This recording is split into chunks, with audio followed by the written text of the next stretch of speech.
আমার নামাজ আছে, নামাজ বিহীন পরপারে কি জবাব দিবে তুমি প্রভুর কাছে?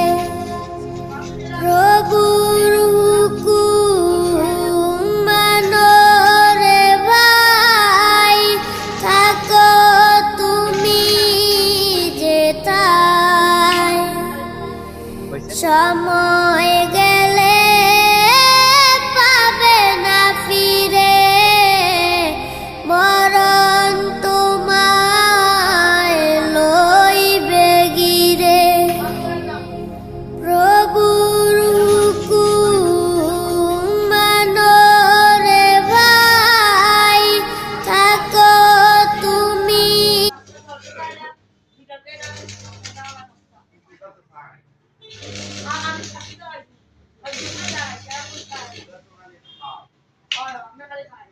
হয়েছে।